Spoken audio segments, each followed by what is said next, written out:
नमस्कार, मैं आपका अपने चैनल में स्वागत करता हूं। आज मैं आपको एक ऐसी डरावनी कहानी सुनाने जा रहा हूं जो आपके रोंगटे खड़े कर देगी। यह कहानी है एक सुनसान जंगल के रास्ते की, जहां रात के अंधेरे में कुछ ऐसा घटता है जो आपको सोचने पर मजबूर कर देगा। यह कहानी है एक ट्रक ड्राइवर की जिसका नाम है राजू, और उसके उस खौफनाक अनुभव की जिसे सुनकर आपकी नींद उड़ जाएगी। यह कहानी सिर्फ डर नहीं बल्कि रहस्य और सस्पेंस से भी भरपूर है, जो आपके दिल की धड़कनें तेज कर देगी। तो तैयार हो जाइए, क्योंकि मैं आपको ले चल रहा हूँ उस रहस्यमय सफर पर जहाँ हर मोड़ पर छिपा है एक नया डर और एक नया रहस्य। चलिए शुरू करते हैं। रात का समय था, आसमान में घने बादल छाए हुए थे। चांदनी रात का कोई नामो निशान नहीं था। सड़क के दोनों तरफ घना जंगल था और बीच बीच में अजीब अजीब सी आवाजें सुनाई दे रही थी। ऐसी ही एक रात में राजू अपने ट्रक में माल लेकर एक शहर से दूसरे शहर जा रहा था। राजू का पूरा नाम राजकुमार यादव था। वह पेशे से ट्रक ड्राइवर था और कई सालों से इस काम में माहिर था। राजू का जीवन संघर्षपूर्ण था। उसने बचपन में ही अपने माता पिता को खो दिया था और अपने छोटे भाई बहनों की जिम्मेदारी उठानी पड़ी थी। ट्रक चलाना उसके लिए रोजी रोटी का साधन था और वह अपने परिवार की भलाई के लिए दिन रात मेहनत करता था। उस रात राजू की यात्रा लंबी थी। उसने एक बड़े शहर से माल लादकर दूसरे शहर पहुंचाना था। रास्ता लंबा था और रात का समय था, पर राजू को इन सब की आदत हो चुकी थी। वह ऐसे रास्तों पर अक्सर सफर करता था और जानता था कि कैसे खुद को सुरक्षित रखना है। राजू का ट्रक धीरे धीरे घने जंगल की सड़क पर आगे बढ़ रहा था। अचानक ट्रक के सामने एक महिला की छाया दिखाई दी। राजू ने तुरंत ब्रेक लगाया और ट्रक रुक गया। उसने ध्यान से देखा, पर वहां कुछ भी नहीं था। उसे लगा कि शायद यह उसका वहम था। उसने फिर से ट्रक स्टार्ट किया और आगे बढ़ा। कुछ देर बाद राजू को फिर से वही छाया दिखाई दी। इस बार वह और भी स्पष्ट थी। उसने ट्रक रोका और नीचे उतर कर देखा। उसके सामने एक औरत खड़ी थी जिसकी आंखों में डरावनी चमक थी। वह औरत चुपचाप राजू को देख रही थी। राजू ने हिम्मत जुटाई और पूछा, कौन हो तुम? इस जंगल में क्या कर रही हो? औरत ने धीमी आवाज में कहा, मुझे मदद चाहिए। राजू ने सोचा कि इस सुनसान जंगल में इस औरत को कैसे मदद मिल सकती है। उसने कहा, क्या हुआ? कैसे मदद कर सकता हूँ? औरत ने बताया कि वह इस जंगल में भटक गई है और उसे घर जाना है। राजू ने सोचा कि वह उसे शहर तक छोड़ देगा। उसने औरत को ट्रक में बैठाया और फिर से सफर शुरू किया। राजू ने उस औरत से उसके घर का पता पूछा, पर औरत ने कोई स्पष्ट जवाब नहीं दिया। उसने बस इतना कहा, आगे चलो, मैं बताती हूँ। राजू को कुछ अजीब लगा, पर उसने सोचा कि शायद औरत डर के कारण सही से बात नहीं कर पा रही है। थोड़ी देर बाद ट्रक के अंदर ठंडी हवा का झोंका आया। राजू को लगा जैसे ट्रक के अंदर कोई और भी है। उसने पीछे मुड़कर देखा, पर कोई नहीं था। उसने औरत से पूछा, तुम्हारे अलावा यहाँ कोई और है? औरत ने बस मुस्कुराकर कहा, नहीं, कोई नहीं। राजू को थोड़ा डर लगा, पर उसने हिम्मत नहीं हारी। उसने सोचा कि जितनी जल्दी हो सके इस औरत को उसके घर छोड़कर अपनी यात्रा जारी रखेगा।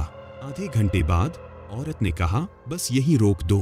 राजू ने ट्रक रोका और औरत को नीचे उतार दिया। उसने देखा कि औरत एक पुरानी हवेली की ओर बढ़ रही थी। हवेली की खिड़कियों से हल्की रोशनी बाहर आ रही थी, पर वह बहुत ही भयानक दिख रही थी। राजू ने सोचा कि अब वह अपने रास्ते पर आगे बढ़ जाएगा, पर तभी उसकी नजर अपने ट्रक के साइड मिरर पर पड़ी। उसने देखा कि ट्रक के पीछे एक और छाया खड़ी थी। उसका दिल धड़कने लगा। उसने तुरंत ट्रक स्टार्ट किया और तेजी से वहां से निकल गया। राजू ने रास्ते में कई बार पीछे मुड़कर देखा, पर उसे कुछ भी असामान्य नहीं दिखा। वह अपने अनुभव को भूलने की कोशिश कर रहा था और आगे की यात्रा पर ध्यान केंद्रित कर रहा था। कुछ घंटे बाद राजू एक छोटे से ढाबे पर रुका। उसे भूख लगी थी और उसने सोचा कि कुछ खा लिया जाए।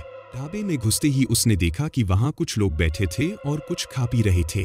राजू ने एक कोने में बैठकर खाना ऑर्डर किया। खाना खाते समय उसने अपनी जेब से एक पुरानी तस्वीर निकाली। यह तस्वीर उसकी माँ की था। कुछ घंटे बाद राजू एक छोटे से ढाबे पर रुका। उसे भूख लगी थी और उसने सोचा कि कुछ खा लिया जाए। ढाबे में घुसते ही उसने देखा कि वहां कुछ लोग बैठे थे और कुछ खा पी रहे थे। राजू ने एक कोने में बैठकर खाना ऑर्डर किया। खाना खाते समय उसने अपनी जेब से एक पुरानी तस्वीर निकाली। यह तस्वीर उसकी माँ की थी, जिसे वह हमेशा अपने पास रखता था। उसने तस्वीर को देखा और सोचा कि अगर उसकी माँ आज जीवित होती तो उसका जीवन कितना अलग होता। तभी ढाबे का मालिक उसके पास आया और पूछा, क्या आप यहाँ पहली बार आए हैं? राजू ने सिर हिलाकर हाँ में जवाब दिया। मालिक ने कहा, इस इलाके में कई अजीब घटनाएं होती हैं। लोग कहते हैं कि यहाँ जंगल में आत्माएं भटकती हैं। राजू ने सोचा कि वह मालिक से अपने अनुभव के बारे में बताएगा, पर फिर उसने चुप रहना ही सही समझा। उसने जल्दी से खाना खत्म किया और फिर से ट्रक में बैठकर अपनी यात्रा जारी रखी। राजू का मन अब भी विचलित था। उसे उस औरत की बात याद आ रही थी और वह सोच रहा था कि आखिर वह औरत कौन थी और उसने ऐसा क्यों कहा था कि आगे चलो मैं बताती हूँ। जैसे जैसे रात बीत रही थी, राजू की आंखें नींद से भारी हो रही थीं। उसने सोचा कि वह एक जगह पर ट्रक रोककर थोड़ी देर आराम कर लेगा। उसने एक सुनसान जगह पर ट्रक रोका और ट्रक के अंदर ही लेट गया।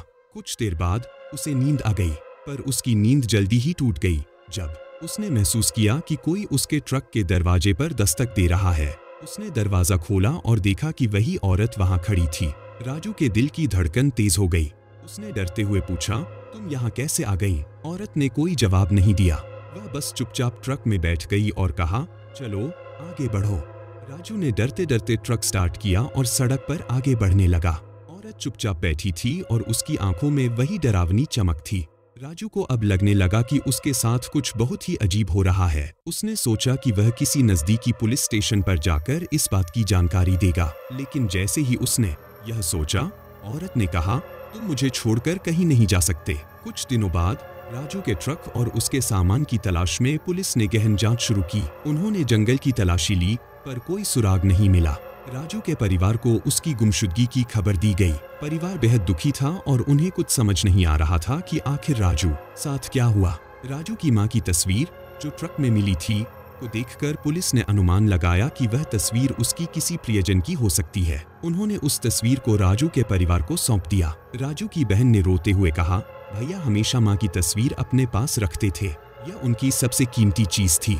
समय बीतता गया, पर राजू का कोई पता नहीं चला। लोग उस रास्ते से गुजरने से कतराने लगे। उस इलाके में डर और रहस्य की बातें फैलने लगीं। कुछ लोग कहते थे कि उन्होंने रात के समय जंगल में एक ट्रक की आवाज सुनी है, पर जब देखने गए तो वहां कुछ भी नहीं था। राजू के परिवार ने उसकी याद में एक छोटा सा मंदिर बनवाया। वे हर रोज वहां आकर प्रार्थना करते थे और उम्मीद करते थे कि एक दिन राजू वापस आ जाएगा, पर वह दिन कभी नहीं आया। 1 साल बाद उसी रास्ते से एक और ट्रक ड्राइवर गुजर रहा था। उसका नाम था मोहन। मोहन भी राजू की तरह एक मेहनती और ईमानदार आदमी था।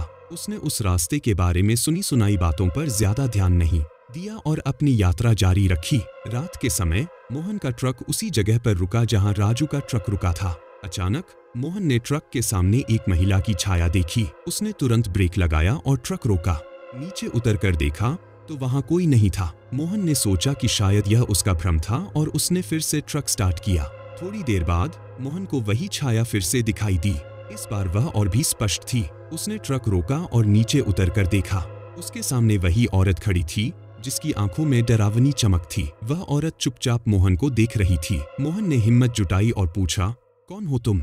इस जंगल में क्या कर रही हो? औरत ने धीमी आवाज में कहा, मुझे मदद चाहिए। मोहन ने सोचा कि यह औरत इस जंगल में कैसे भटक गई है। उसने कहा, क्या हुआ? कैसे मदद कर सकता हूँ? औरत ने बताया कि वह इस जंगल में भटक गई है और उसे घर जाना है। मोहन ने सोचा कि वह उसे शहर तक छोड़ देगा। उसने औरत को ट्रक में बैठाया और फिर से सफर शुरू किया। मोहन ने उस औरत से उसके घर का पता पूछा, पर औरत ने कोई स्पष्ट जवाब नहीं दिया। उसने बस इतना कहा, आगे चलो मैं बताती हूँ। मोहन को कुछ अजीब लगा, पर उसने सोचा कि शायद औरत डर के कारण सही से बात नहीं कर पा रही है। थोड़ी देर बाद ट्रक के अंदर ठंडी हवा का झोंका आया।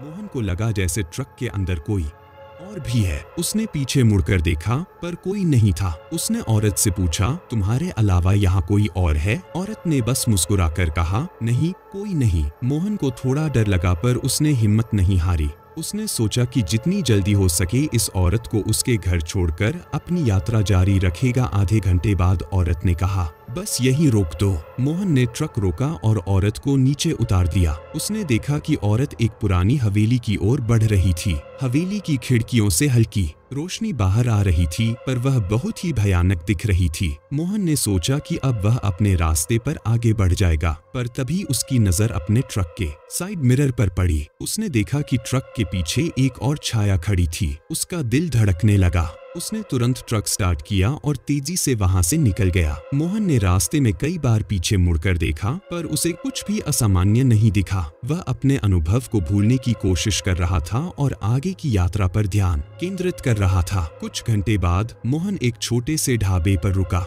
उसे भूख लगी थी और उसने सोचा कि कुछ खा लिया जाए। ढाबे में घुसते ही उसने देखा कि वहां कुछ लोग बैठे थे और कुछ खा पी रहे थे। मोहन ने एक कोने में बैठकर खाना ऑर्डर किया। खाना खाते समय उसने ढाबे के मालिक से अपने अनुभव के बारे में बात की। ढाबे का मालिक सुनकर चौंक गया और उसने बताया कि यह जंगल कई सालों से लोगों के लिए रहस्यमयी बना हुआ है। उसने कहा, लोग कहते हैं कि यहाँ एक औरत की आत्मा भटकती है जो मदद मांगती है, पर जो भी उसकी मदद करने जाता है वह वापस नहीं आता। मोहन ने यह सुनकर सोचा कि उसने उस औरत की मदद तो की थी, पर वह अभी तक सुरक्षित था। उसने सोचा कि शायद वह इस आत्मा के चंगुल से बच गया है। रात के अंधेरे में जब मोहन अपने ट्रक में वापस लौटा तो उसने देखा कि ट्रक के अंदर वही औरत बैठी थी। इस बार उसकी आंखों में और भी ज्यादा डरावनी चमक थी। मोहन का दिल दहल गया। उसने औरत से पूछा, तुम फिर से यहाँ कैसे आ गई? औरत ने धीरे धीरे कहा, मैं तुम्हें छोड़कर कहीं नहीं जा सकती। मैं इस जंगल की आत्मा हूँ और तुम्हारे साथ जाना चाहती हूँ। मोहन ने डरते हुए ट्रक स्टार्ट किया और तेजी से वहां से निकल गया। उसने अपनी यात्रा जारी रखी, पर उसे एहसास हुआ कि वह आत्मा उससे पीछा नहीं छोड़ने वाली थी। अगले दिन जब मोहन अपने गंतव्य पर पहुंचा तो उसने देखा कि ट्रक के अंदर कोई नहीं था। उसने सोचा कि शायद वह आत्मा उसे छोड़कर चली गई है, पर जब उसने ट्रक का दरवाजा बंद किया तो उसे पीछे किसी की आवाज सुनाई दी, मैं तुम्हारे साथ हमेशा रहूंगी। मोहन का शरीर कांप उठा। उसने जल्दी से ट्रक स्टार्ट किया और वहां से भाग निकला। वह जानता था कि अब वह कभी इस रास्ते पर नहीं लौटेगा। राजू की कहानी और मोहन का अनुभव अब लोगों के बीच और भी ज्यादा डरावनी बन गई। लोग उस रास्ते से गुजरने से और भी ज्यादा डरने लगे। कहते हैं कि आज भी उस जंगल में राजू और मोहन की आत्माएं भटकती हैं, जो अपनी अधूरी कहानी सुनाने के लिए किसी का इंतजार कर रही हैं। इस तरह राजू और मोहन की कहानी एक डरावनी कहानी बनकर रह गई, जो लोगों के बीच कई सालों तक चर्चा का विषय बनी रही। पर उस रात क्या हुआ था, यह राज हमेशा के लिए जंगल की गहराई में छिपा रह गया। दोस्तों, क्या आप भूत प्रेत में विश्वास करते हैं? अगर करते हैं तो कमेंट बॉक्स में हाँ जरूर लिख दीजिए। फिर मिलते हैं एक नई डरावनी कहानी के साथ।